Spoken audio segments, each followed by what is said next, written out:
Hey guys, Jimmy with Arkansas First coming to you with a big story on what happened Monday at the RPA, big Zoom meeting where Jennifer Lancaster, the District 2 chairwoman, and the state convention chair was removed from the Republican Party, along with the Saline County Republican Committee was removed as well, which effectively took out well over 200 people in one stroke were removed from the party Monday morning. Big story. All the media covered it. Arkansas First was there. Of course, Jennifer is a big part of Arkansas First. A big part of the story. What I wanted to do is bring her in while everything's fresh. A lot of speculation of what happened in that meeting Monday. A lot of false narratives of what happened at that meeting on Monday. So I wanted to bring Jennifer in. We're going to take it. We're going to take it the entire meeting from the part about where they discussed her and removed her. We're going to take it past that and talk about what they discussed in there about removing the Saline County Republican Committee. It's going to bring a lot of insight to a lot of people that are under a false impression of what's been going on. So, Jennifer, I'm glad you jumped on here to talk about this. That's one thing about you that the establishment in the RPA really didn't like is your openness to be transparent and discuss things. Yes, that definitely came up during the hearing, if you want to call it that, on Monday. They Was don't that like. what they, well, now wait a minute. Let me back up because I want to clarify. Was that really a hearing or was that just a kangaroo court? It was kangaroo court, of course. Everything was predetermined. I even told them that, and they were like, "No, no." I know it Well, is. I know how this works. well, let's get into it because I want to. First thing I want to say, we're going to talk about it, but I made the statement that really the RPA gave the Democratic Party a early Christmas gift with this fiasco Monday. Do you see it that way as well? Yes, they made a spectacle of the party where clearly we're not getting along. They're kicking out people with dissenting voices. That is not we as Republicans. That's not what we believe in. That's not what we do. But that is what the RPA executive committee did on Monday. Well, if I was a member of the Democratic Party, I'd be just jumping with joy because they just gave me talking points for the next 2 years before the next election. It Yeah. You know, so I want to point out that I have a dear friend who actually got a call from someone in the Democrat Party on their executive committee, and he said, "I'm appalled at what they're doing to Saline County. That's not right." So even it's even disappointing when Democrats recognize that, but our own Republicans don't. even Democrats are appalled by this action. So Yeah. that ought to say something. Yes. Uh, let's get into it. The meeting started off. The charges against you came up first, and Sarah Dunklin, who at one time you considered thought of as a sister, she, along with Belinda Harris Ritter, really led this charge against you. Duncan went over the charges that were documented. She talked about an over 300-page report they'd put together. All of that we've talked about.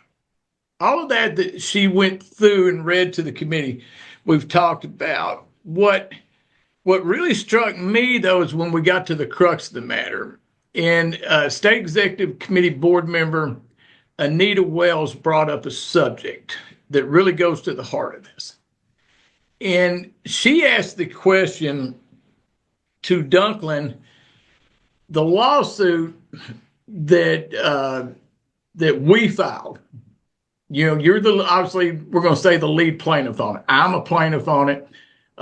22 plaintiffs, many of which got removed Monday. She brought that lawsuit up because the lawsuit wasn't a charge against you, but she brought up the fact that it was kind of a big part of it. And she asked Sarah Dunklin to address it because Anita Wells said that you had a right to file that lawsuit. It was interesting that immediately Dunklin deferred that question to Belinda Harris Ritter. Mhm. That struck you when that happened, right?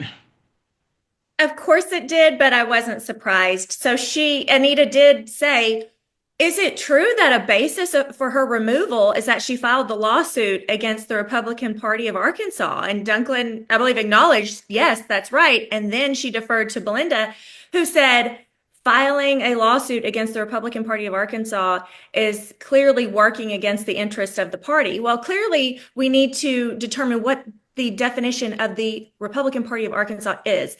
And in Belinda's mind, and in the executive members of the Republican Party of Arkansas's mind, their definition of the RPA is those 20 something people that sit on that executive board. To me, the Republican Party of Arkansas are the thousands of grassroots folks that attend their county committee meetings every month. Those people who are holding signs, donating, and campaigning for our elected officials. So I was, in fact, representing the people. Belinda and Dunklin are wanting to protect the RPA apparatus. Let's go ahead and so the people understand this. You're a very accomplished attorney. You're the lead plaintiff. So when this lawsuit was filed, there's a misconception this lawsuit is against the RPA. Who are the defendants in this lawsuit? The Secretary of State, John Thurston, in his official capacity. Joe Wood is a defendant. He must be because it is through him that their directive has been given not to close the primaries. He is a part of that decision making. And also all of the members of the State Board of Election Commissioners, because it is their duty to promulgate the rules that will lead the counties to close their primaries. So nowhere in that complaint does it list the RPA as defendant or the lawsuits against the RPA, because I want you to explain and take just a minute to explain that the lawsuit is not against the RPA, and it's not against the interest of the RPA. The lawsuit is actually in the interest of the RPA. That's right. It is in the interest of the RPA. Arkansas state law is really clear that the party itself has the authority to close the primaries, and our RPA rules state that the final authority on all party matters is the convention. The convention body voted overwhelmingly to close our primaries. I think there may have been 2 or 3 out of a room filled with hundreds that voted nay. And when it passed, the room erupted in applause. So this is what the grassroots want in our party. They want those primaries closed. They don't want the Democrats having a say in who our candidates are to be. So, but the RPA apparatus, they do want the Democrats involved in our decision making. In that meeting, Belinda Harris Ritter stated that you don't have a right to sue the party, that Jennifer Lancaster does not have a right to sue the RPA because you're a member of the RPA. And she said, if you want to sue the RPA, then get out of the RPA and then sue. Okay. Anita Wells came back assertively and stated, speaking to you, she said she has a right as chairman to protect the integrity of the convention. That's a quote. She's talking about you as the state convention chair. Ritter Jones, that you could tell that infuriated Harris Ritter, I guess, and because she shot back in a very, very aggravated voice, "You're entitled to your opinion." Now, the word opinion comes in here, but I want you to react to Anita Wells' statement that you as chairman have a right to protect the integrity of the convention. I think it goes beyond having just a right. I have a duty. The body voted for me to be their convention chair, and it was overwhelming. So I felt that I had a duty to fight to uphold their wishes. And so that's what I'm doing. Now, did I anticipate that when I agreed to run for convention chair when I was asked? No. And if I had known all this was going to happen, I don't know. I probably would have had some second thoughts. But when I accepted their request to run and then I was voted, I feel I have a duty now to the people. And so I'm going to keep fighting. And there's nothing the RPA can do to stop me. Well, something that, and I love how you just said that. That's right. Nobody can stop you from being a conservative, can they? No. No, they're trying, but they're not going to win that. I thought it was very interesting how this was approached. We're going to talk about your 5 minutes you were allowed to defend yourself, but the case that Dunklin and Ritter put out, I think it's funny that Ritter uh, said to Anita Wells, "You're entitled to your opinion," because that word opinion struck me because everything I heard presented, all the documents that I've seen presented against you, and what I heard in that executive committee meeting, the presentation against you, were hearsay and opinion. I didn't hear anything that was established as a fact. I didn't hear anything that was established as a indisputable evidence. What I heard was hearsay and opinion. Is that what you heard that day? Yes, that is. And something that is very common from those group of people is that they're making up this evidence and they'll say, well, this document or this video proves that Jennifer did X. Well, most people stop there. They just assume that piece of evidence proves what they're claiming it proves. But if you actually go and look at it, you watch it or you read it, you see that it does not, in fact, prove what they're claiming it proves. And case in point, yesterday I had a reporter reach out to me and he said, hey, Frank Curtis, the SCRC former chairman, gave me this document and said that Clint Lancaster asked for the SCRC to be dissolved. And I've read through it a couple times, but I don't see that anywhere. Can you please point that out to me? And I said, well, it's not in there. It was never requested. Exactly the opposite is what happened. And they used the complaint against the 8 executive members as a vehicle to dissolve the Yeah. entire committee. So, No, and we're actually going to dig deep into that in a few minutes because that is a very big point that we're going to make. The Dunklin presented, uh, Ritter jumped in. Really, you could really hear in her tone a lot of anger out of Ritter in that. So we finally they go through all that, and then you're allowed to give your only 5 minutes of defense against this big apparatus. But before that, I want to jump in. They were allowed to present all this stuff. Okay, you gave them your response in writing too. All they presented to the executive committee was their take, what they accumulated. They didn't once present anything that you provided them in your response in writing. no, they didn't reference it at all. I knew they wouldn't. This entire thing was set up and pre-planned, and I knew that from the beginning. So what had happened was Clint Lancaster, my husband, did file a complaint against the 8. And in retaliation, Dunklin, with the help of the Grays and Lori Justice and a few others, they filed their complaint against me. And then Sarah Dunklin, who chaired the investigative committee. So she not only helped draft, she signed the document and she lobbied for signatures on it. She then gave me 72 hours in the middle of a work week to respond to this lengthy document that had been created by the Grays over a course of months. And so, I'm not going to sacrifice the time that I have homeschooling my kids. And of course, I work as well. I have my own law firm and my own bankruptcy practice. So, I responded sufficiently. I believe it was thoroughly, but none of that was referenced when Dunklin read the allegations that have been created against me. But again, unfortunately, I'm not surprised. No, we knew we've seen this movie before. Yeah. We knew how this was going to go.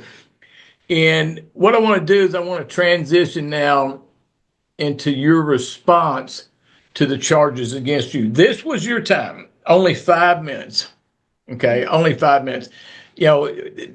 I would just say it. This is not what we do in America. No, it's not. This is this is more Marxism. This is comes straight out of the book of Mao from China, right?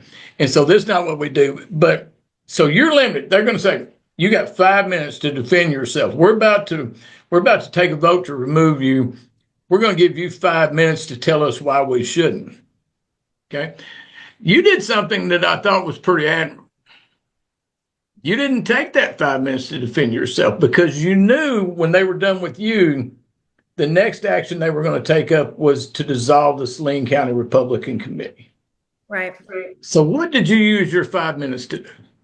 So, well, I used the 5 minutes to defend Saline County and to argue that they should not be dissolved and to point out that they did not even have a formal notice that they could potentially be dissolved because there was no complaint against them. The RPA Executive Committee did not give them notice that it was even going to be discussed, and nobody got a chance to be heard. It was grossly unfair. This is not what we do.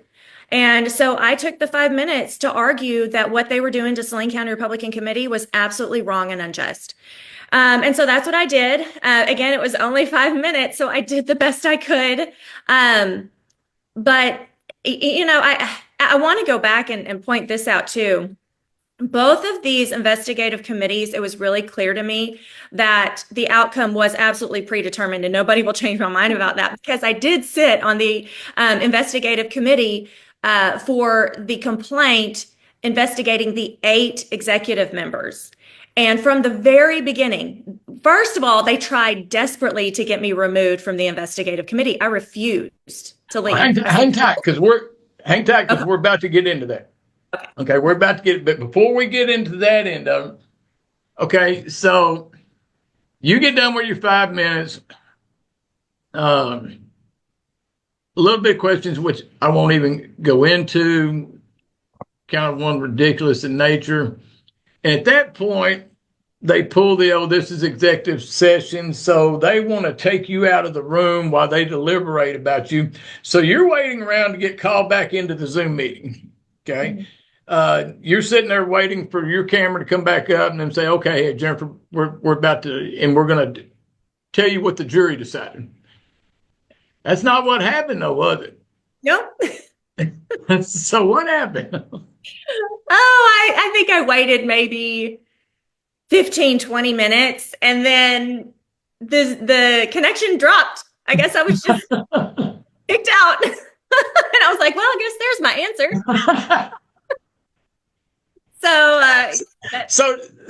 So the way I look at this is you're waiting for them to bring you back on to tell you their decision, what the jury verdict is on your fate in the RPA. And instead of doing that, they just cut your link. Yeah.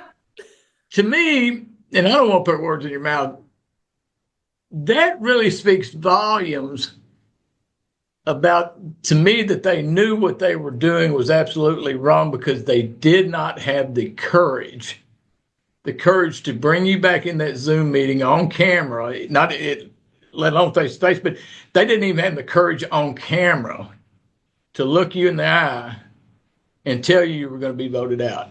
Is that how you took that? Absolutely. Well, from the very beginning, nothing about this process was done correctly. It did not conform with the rules it didn't have the required signatures. It wasn't filed in the correct district. And they're making these arguments, but we know it's not true and we have proof. So, no, everything was done improperly and illegally, but that's what they've been doing this entire time. I mean, if we just look at what they did to the convention, they didn't like the results of the convention. So 2 weeks later, they decide to, quote, nullify it under our rules, which our rules don't even allow that. It was all improper. It was unfair. But at this point, that's what I come to expect from them. It's actually predictable. If I was treated fairly, I would be shocked. Did you ever think during any of this that maybe you were in an episode of The Twilight Zone and you got in some time machine and it took you back to Salem in the Salem witch hunt? Oh, what those poor people experienced was far worse than a few political bullies. I mean, if we need to have a really healthy perspective about what's going on here. This is a volunteer position for me. My goal through all of this has never been to rise up through the political ranks or to obtain titles or positions. My goal through all of this has been to direct the party back towards the people, reestablish the people's voice within our party. And to do that, though, we have to first expose what's behind the curtain. That's what I've been doing, and I'm going to continue to do it. This is part of it. This is part of exposing how the RPA does, in fact, conduct their affairs. It's improper, and very few people that are running the party have any integrity. This is all about power. This isn't about justice or what's right. And we have to expose that first before people can clean it up. So now I'm hoping that it's been exposed. People are going to step up. They're going to carry that banner, continue moving forward, and clean up the party. There's still work to be done. I think that's where it's going, but what's become clear to everybody in your particular case, and what is going to become clear to everybody in the Saline County Republican Committee case of being dissolved, that this boils down to the RPA establishment's disdain for local control, disdain for what was the people, the will of the people brought to the convention and decided, and disdain for the lawsuit against them. That's what all of this is about. Am I right on that? Yes, and to sum it up, it is disdain for a dissenting voice. Yep. Yep, absolutely. That's really sad because we should be able to have civil discourse. We should be able to disagree, make motions, engage in disagreements in a civil manner. That's why we have Robert's Rules of Order that outlines the process and procedure for doing that. But instead, the party just wants you to be quiet and do as you're told. And if you don't, they will crush you. Isn't it from an attorney perspective and a constitutional perspective, and thinking back on the founding fathers and everything this country was built on, isn't that how the Supreme Court operates? That, hey, we're going to have these opinions, but we allow the dissent to be heard. Isn't that why they call it when one of the justices provides the dissent? Isn't that the whole basis of what we're talking about? That dissent is allowed. Yeah, and sometimes you see that the dissent becomes the prevailing voice over time. They are over time, right? And yes, and in time they become the ruling majority. You just said something that's key there. You said in time the dissenting voice becomes, well, that's because the voice is allowed to dissent, right? To provide that dissent. This is what the RPA establishment is trying to cut away, the voice to provide the dissent, right? They are, and they're trying to silence it. They're trying to punish it. And then it sends a message to everybody else in the party that if you try this, you will suffer the same fate. Yep. And so what I keep encouraging people is, well, why are you in the fight? Are you in the fight to have positions and to just have a community? If that's the case, I would encourage you to go and, get involved in a animal rescue group. That's not, if you're just seeking community, we should be in this to fight for principle. That's right. To feedback and to make sure that there's accountability within our party. And that is what they really hate. They want to be able to do whatever they want to do without anybody questioning or exposing. But the truth of the matter is our party is corrupt. It really is. And I'm so sad to say that, but it is corrupt all the way down to the local level. And so we need strong voices that understand that the purpose of this fight is not to get praise. It's not to feel important. It's not to get titles. It is to shine a light on the evil forces that are lurking in the dark and to start expecting accountability and seeing the power restored to the people. Yeah. The next thing, so you get kicked out. Okay, then they move on to the complaint against 8 members of the Saline County Republican Committee, a complaint that your husband Clint filed. Now, I want to be clear, this complaint was against 8 people, not the entire committee. There's never been a complaint filed against the Saline County Republican Committee. These complaints were not even grouping those 8 together. There was a complaint for each person listed. Those 8. And the first one is John Newcomb. Second one is Frank Curtis, chairman of Saline County Republican Committee, Scott Gray, his daughter Allison Gray, his wife Angela Gray, Renee Allman, Thomas Harper, and Stephanie Johnson. Those are the 8 They were not lumped together. A complaint was filed against each of them individually. Okay. I think that is key here. You were named, well, by rule, you have to be the chair of that investigation committee into that complaint. That's by Right. rule. Yes. You can't recuse if you wanted to because the rule says it's got to be you. All right. And so, Chairman Joseph Wood at that point appointed Belinda Ritter is to be on the investigation committee. Steve Smith, the chairman out of Cleveland County. Tell me who else now? Diana Hardin and Sharon Wright. Sharon Wright. Okay. All right. So you guys get into this. It becomes clear that Belinda Ritter wants to overtake this committee and enforce her will on this committee.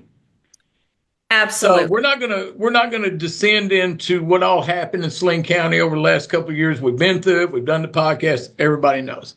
Okay.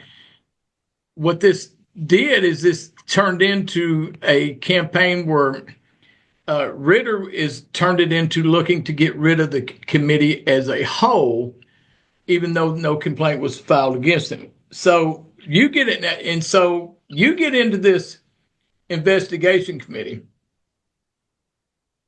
So you do your report, she does her report. They throw your report in the trash can, so to speak, and they take hers and present it at this executive committee meeting. Okay.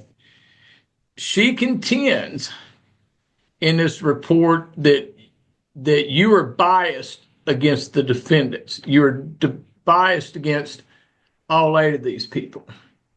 Okay.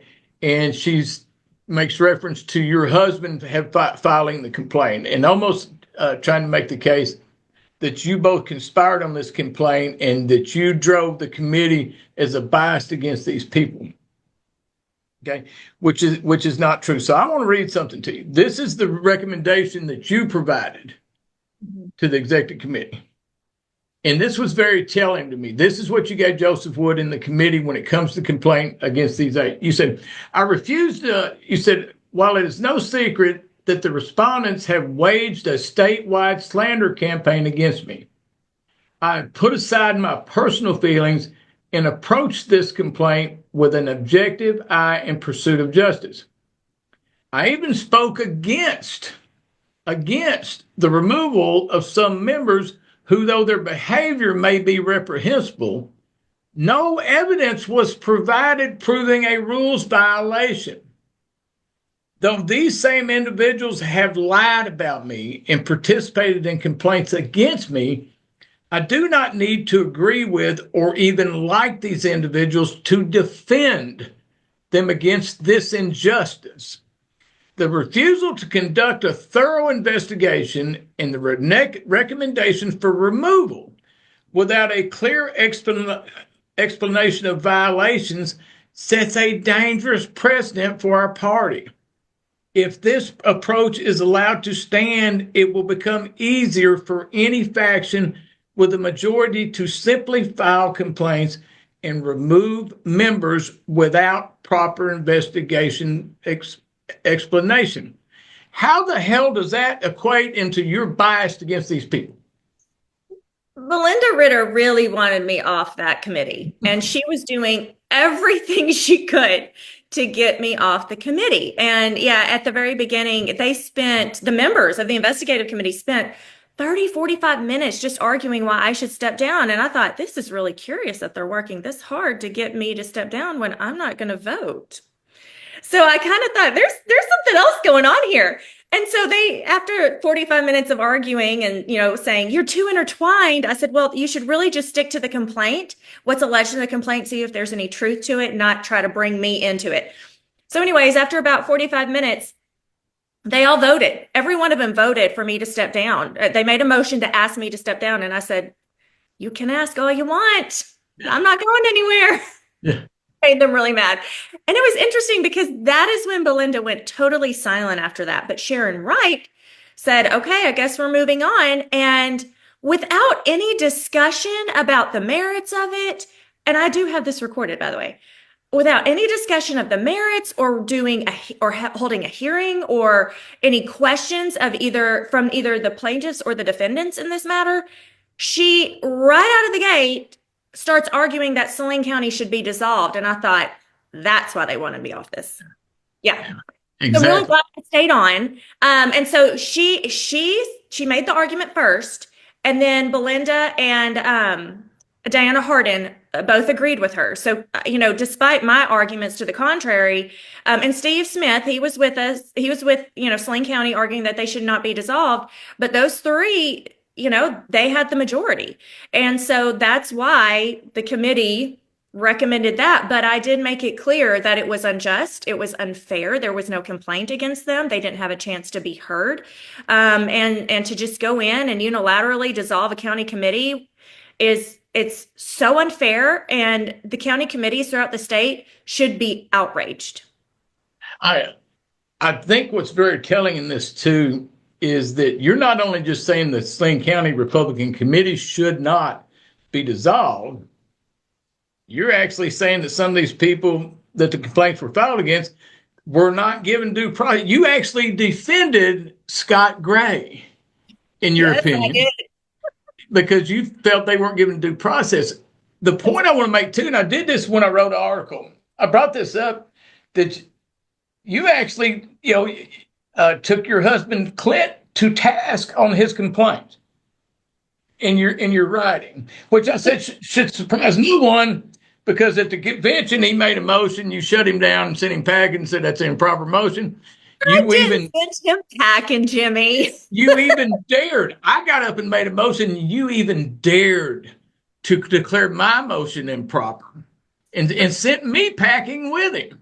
Oh, goodness. So I think it's very telling that you're so unbiased. They're claiming bias, but you're so unbiased that you even took Clint to task for his wording in the complaint.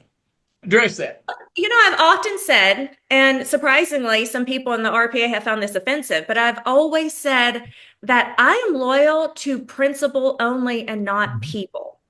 And I think this shows exactly what I mean. So in these matters, of course, I love my husband, I support my husband, but when I am tasked with a job, I'm going to look at it objectively. I'm going to put my feelings aside, and I'm going to do what is fair and what is just, because we are setting a precedent. And as a leader, I'm looked to uphold those principles. That's also, I talk about it all the time. I would be a hypocrite if I did not practice what I'm preaching. So yes, I did. I wrote a letter and I made it very clear to the members of the investigative committee how appalled I was by their behavior. They all voted. I suggested and encouraged a hearing to all these individuals an opportunity to be heard on this matter. They did not want to do that. They did not make any follow-up questions to any of the parties involved. As a matter of fact, a list of witnesses with their contact information was provided. None of the investigative committee members, except me, called any of those witnesses. They had made their decision early on, and they stuck to it without any investigation. And then, as we were drafter, or as a chair, I was the drafter on the recommendations, and they wanted to take out all of the basis for the removal, because they voted, and I again have this in recording. They voted to remove John Newcomb permanently from the RPA. They voted to remove Frank and the Gray family for a term of years. But they didn't want to give any basis for their removal. They did not want to explain what rule they broke. And, truthfully, I don't think the other members of the investigative committee knew, because they didn't do a thorough investigation. Right. Again, they were charged. I do believe somebody higher up told them to dissolve Saline County and to use this as an excuse and blame Clint Lancaster. That's what I think was their charge, and that's what they were doing. So yes, I said, this is not fair. This is not fair to the Grays. This is not fair to Frank or John Newcomb. You're just going to kick them out, but you're not going to tell them what rule they broke. You're not going to tell them why their behavior was wrong. You're not going to give them an explanation. No, I'm not going to be a part of this. That's the same thing that the RPA apparatus did to the Pulaski County Patriots in 2022 when they took over the Pulaski County Republican Committee, they said, well, you violated a rule, but they never pointed to a rule that was broken. And I was appalled then. That's why I made the motion at the 2022 convention for them to be seated. And I went and fought for them because it was disgusting then. And it's disgusting now, even if the people that I'm defending are targeting me. Somebody has to do what's right at some point. I want to read you one more thing out of what your recommendation was that you sent to Joseph that I think pretty much sums it up. Sums up how you stand on principle. You said, I refuse to be complicit in this type of injustice. We as a party claim to stand for truth, justice, and the rule of law. But in recent years, those principles seem to have been reduced to empty words. That was a very bold statement, and I think it provided your mindset. You're actually talking about the people that you're not going to spend Christmas with. You're not going to share Christmas cards with the Greys. Right. But in your statement, you're defending them from the injustice they're doing. But I think those words are so powerful. Here's the problem. Here's the problem I see here. Your recommendation, that document, those words, never got before the state executive committee, not in writing, not in this executive session. That's a problem. Why do you think Joseph Wood chose to basically throw your words in the trash can? He did not want those folks to hear that.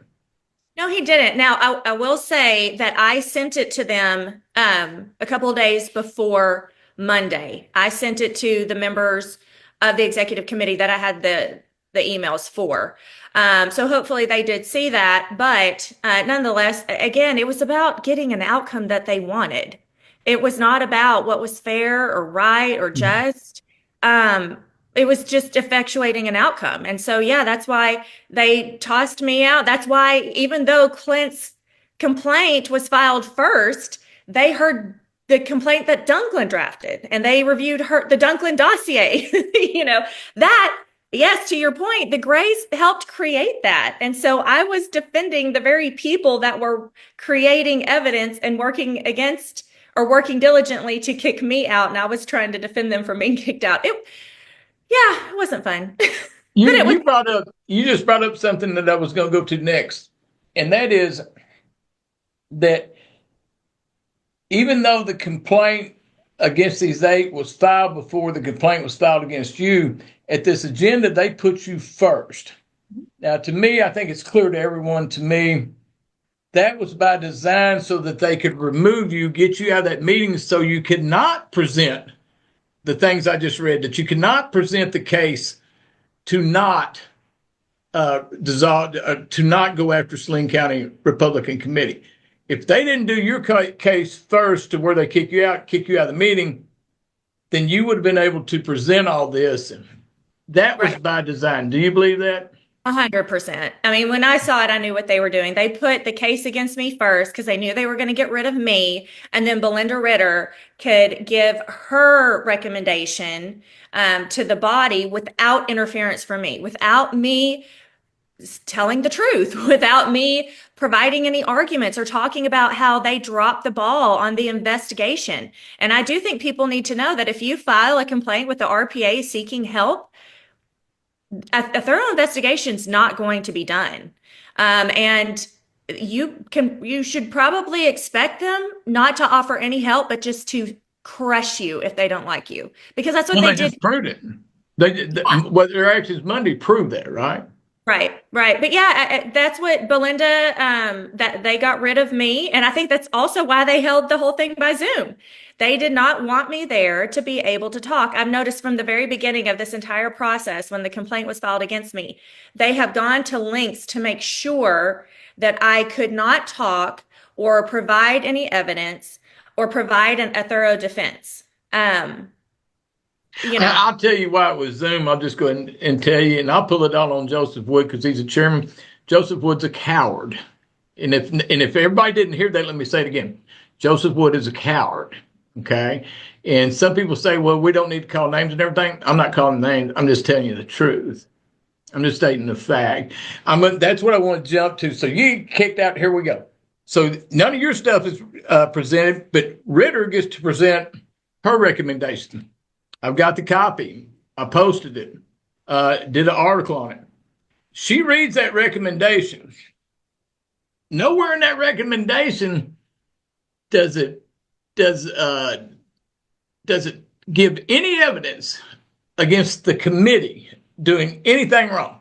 Nowhere in her presentation does she present one thing about the committee as a whole. Everything presented has to do with your obvious bias, which we've already disproven. It has to do with that. It has to do with those 8 members. She gets through the end of the recommendation. She goes through the recommendation, which finishes with, I recommend that we dissolve the entire committee. No evidence was presented in that recommendation. No evidence was presented in that meeting to even think about even making an indictment against the committee as a whole. Is that true?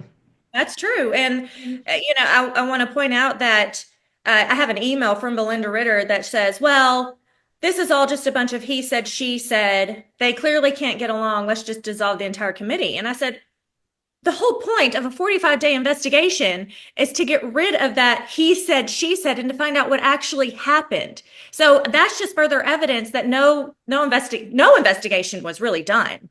But yeah, and also to even show how dismissive they were of all this, Sharon Wright's argument for dissolving the county committee was that, well, they all can't get along, so they just need a long timeout. Timeout. How paternalistic. That's your husband Clint should be serving.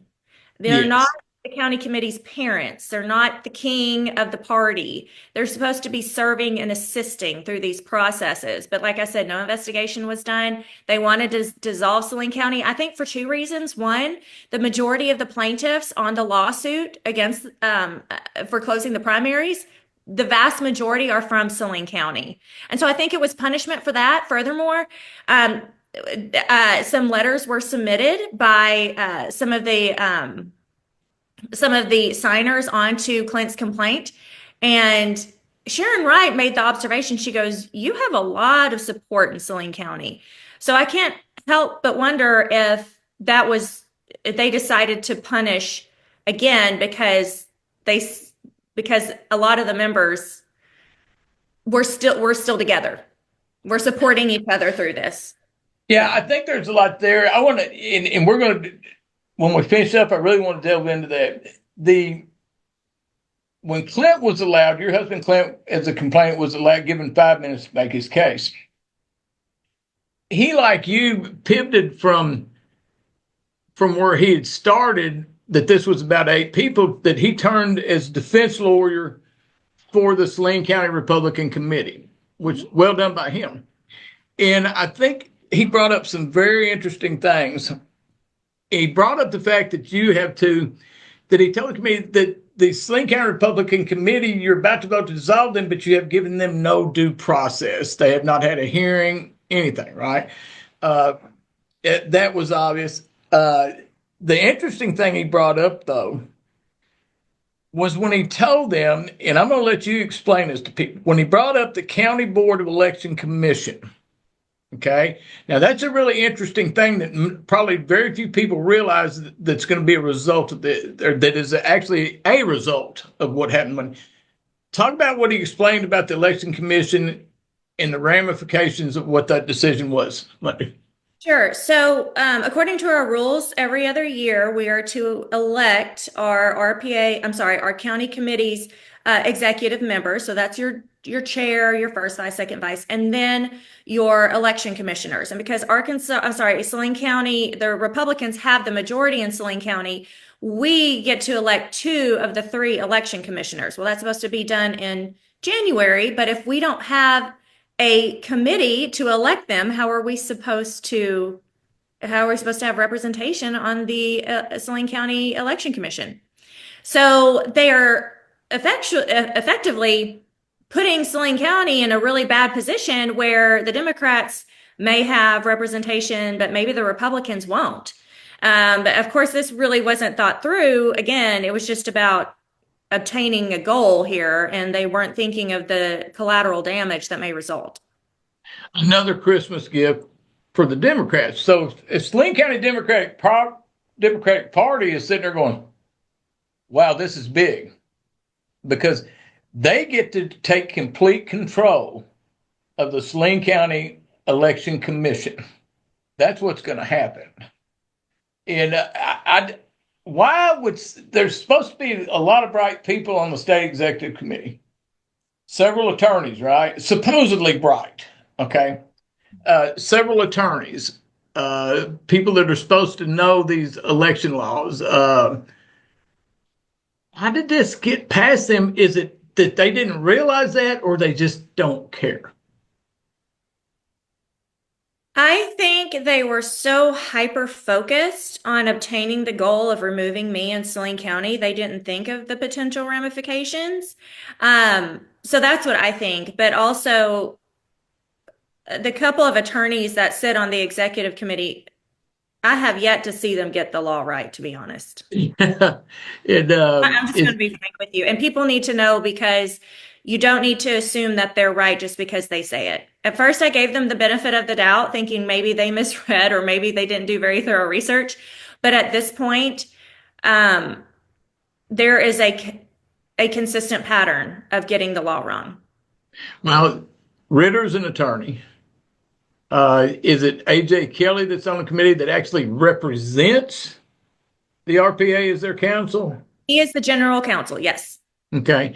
And we've seen some pretty poor decisions on his part that didn't comply with the law or were outside of the law before. And at some point, you have to say, is that incompetence, or is that, yeah, I know the law, but we're just going to violate it anyhow and start daring people to take us to task? Well, I do know the latter is the sentiment of the majority on the RPA executive committee. They've actually said as much. They've said, well, I recommend you do this. I mean, what are they going to do? Sue you? Yeah. Which is why I think when I actually sued them, they were shocked, because nobody had stood up to them like that in the past. And I want to point out that even though they point to that as a basis for my removal, there's nothing in our rules that says filing a lawsuit is prohibited. So I still have not broken any rules that they can actually point to and say, here's the rule, and this is how you broke it. No, I agree. But they really get out there and they use it to try to use how vague the rules are. Like, I'll give you an example. I'll say, well, the rules doesn't say you can do that. And the old shyster attorney approaches to say, well, the rules don't say I can't. Right? And so I've used this in Faulkner County. I said, look, the rules don't say that you can hold a meeting that the men can come shirtless. But if they show up shirtless, it's going to be a problem. The rules don't say we can't hold our meetings at a strip club. You see where I'm going with this? And so at some point, the common sense has got to come in, and the intent of the rules. Of course, ultimately, and I'm not talking there's a legal case here, but ultimately, isn't that what judges decide? It's always best to stick to the black letter of the rule. But you're right. If it's not in black and white in our RPA rules, then you look to Robert's rules, which the volume is quite thick. And usually I find that you will find an answer between those two. But yes, if it's not in either, then you should look to the intent and common sense and decency to rule the day. Yeah. I think common sense is the key there, right? Yes. Okay. So at the end of the day, here's what we got. Boom, you're kicked out. Boom, 200 other people kicked out. I have the distinction of being the first, though. I got kicked out last week. Yes, congratulations. Yeah, so I feel like I'm number one in one respect, right? Yeah. So basically, what they've done, and I want to talk about this and go back into it, and then we'll finish up. Basically, I contend what they've done is they've given the Democratic Party an actual Christmas gift for talking points for 2 years before the next midterm election, in the sense that, right now I think it's 22 members of the Saline County Republican Committee hold elected office in Saline County. I think I counted 22. County judge, court members, county sheriff, treasurer, right? So we're going to tell me if my thinking's right. When we get around to the next midterm election, would it be a good talking point for their opponents?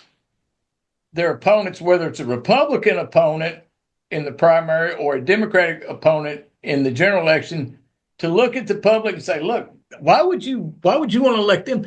Their own party kicked them out. Their own party doesn't want them in the party. Why would that inspire you to vote for that person?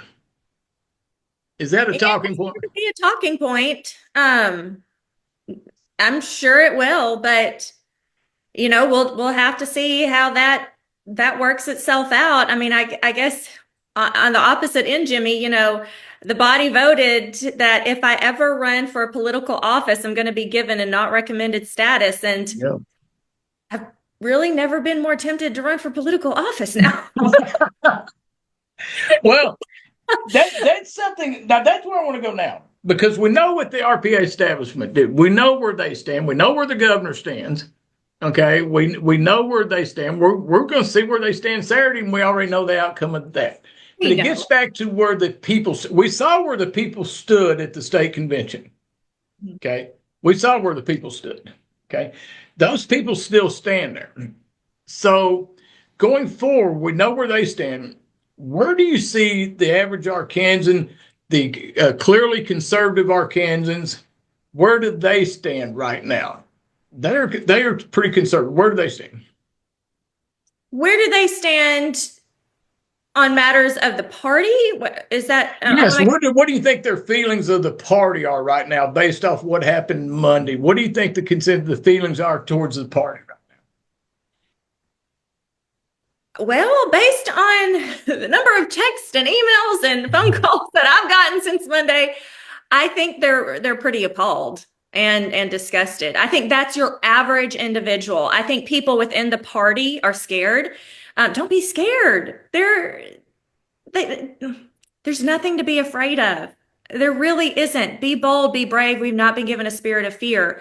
Continue to push forward and shine a light on what's being done in the darkness and fight for what's right. Speak up. Now is the time for more people to be speaking up. Come together.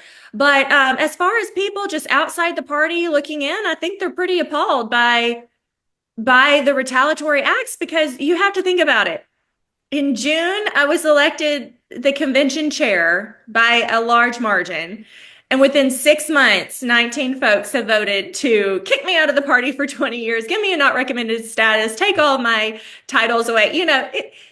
It's obvious to anyone who wishes to see. Well, I think it speaks that they fear us, that they genuinely fear us.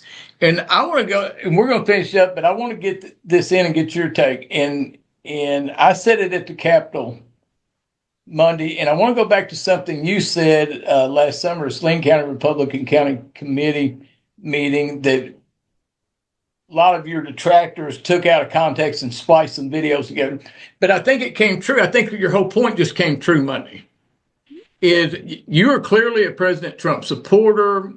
When he ran before, you guys were up in Wisconsin representing him in elections integrity, overseeing elections.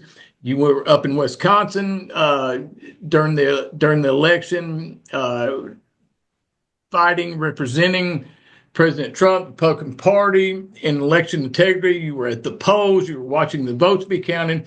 You were acting as an attorney in that fight. You've been clearly supportive of President Trump. You've met him personally. You've gone to Mar-a-Lago. You've talked to these people, despite the false narrative they tried to put out that you were anti-Trump.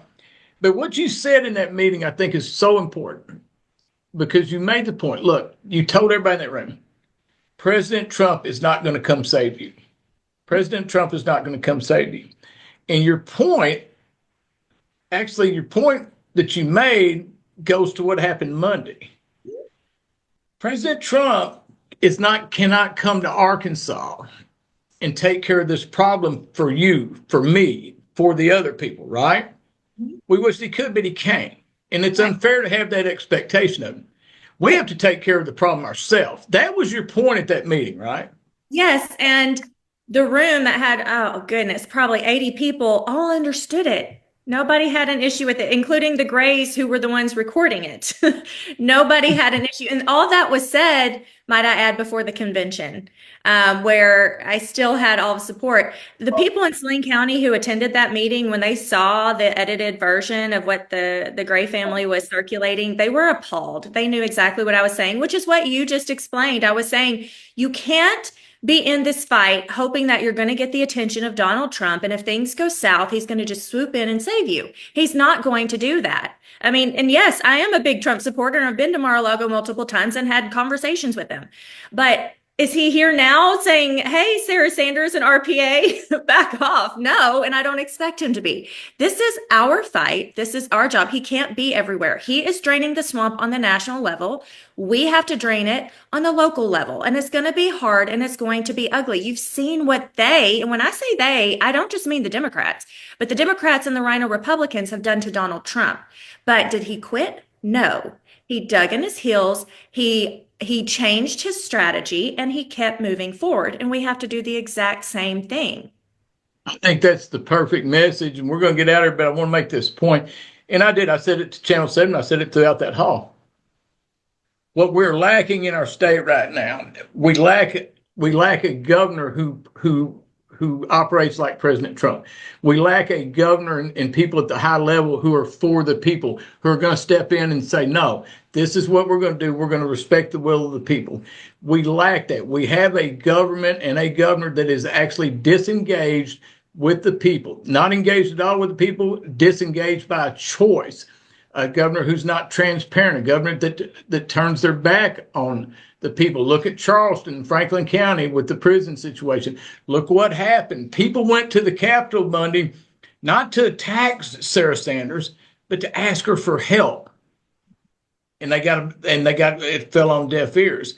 That's what we're lacking. So to your point, and I want you to reiterate it one more time, then we'll go. To your point, we cannot depend on government to defend us. We have to defend ourselves against government, right?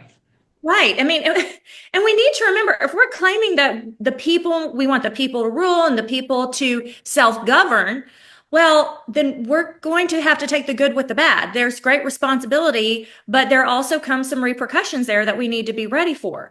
And so that is part of this. We're going to move forward and say the people need to rule. Well, there's going to be some pushback, and you should just expect that and be prepared for it. That's why I'm not upset or offended by what's happened to me. I expected it, and I'm not quitting, and neither should anybody else. So, and I want to take one opportunity before we close to point out that Clint and 55 others did file that complaint, the initial complaint.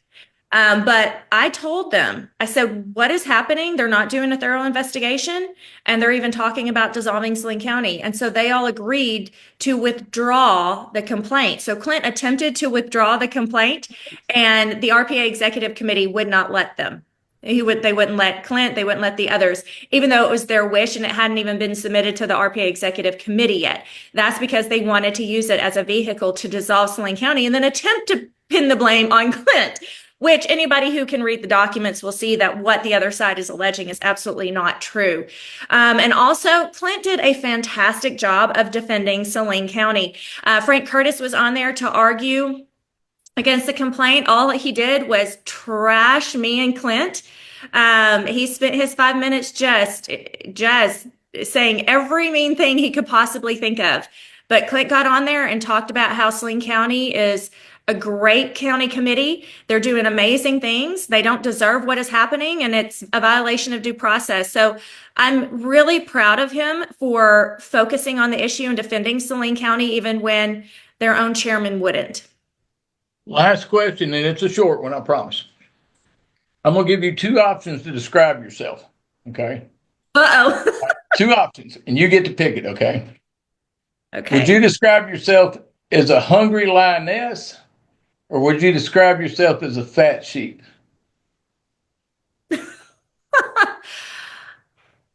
Well, if I have to pick between the two, I'm going to pick the former. Well, that's what I contend. I said, look, as far as people, and that's what people have to understand, is it's easy to say that people rule. Okay, anybody can say that, but you have to fight for that. Right. You have to fight for that. And I contend that the people the establishment they want fat sheep. Mhm. Okay, they don't want a hungry lioness. Right. And that's where people have to choose. And that's what I'm going to tell people. It's harsh, but I'm going to start putting it to them. Look, do you want to be a hungry lion? Do you want to be a hungry lioness, or do you want to be a fat sheep? You got to choose. Mhm. We're to a point you got to choose. So, anyhow, listen, thank you so much. I really appreciate you coming on. I think it's going to give people a lot of clarity about what's going on. And this subject's not going away. This subject's not going to be going away. There's a lot more. So I want everybody to stay tuned, because you're going to start hearing a lot of stuff that people can get involved in. I want everybody to start. I'm going to promote Arkansas First News. Jen is a founder of Arkansas First News. I'm a part of it. I believe in it. Go to arkansasfirstnews.com, Arkansas, the number one st.com. You will see what we're doing. It's a voice for the people. We're going to listen. We're going to go into this legislative session, and guess what? Jennifer's going to be there. I'm going to be there. Arkansas First is going to be there. And we're going to be there during that whole session fighting for the people. So, hey, Jen, thanks a bunch. Thank you, Jimmie.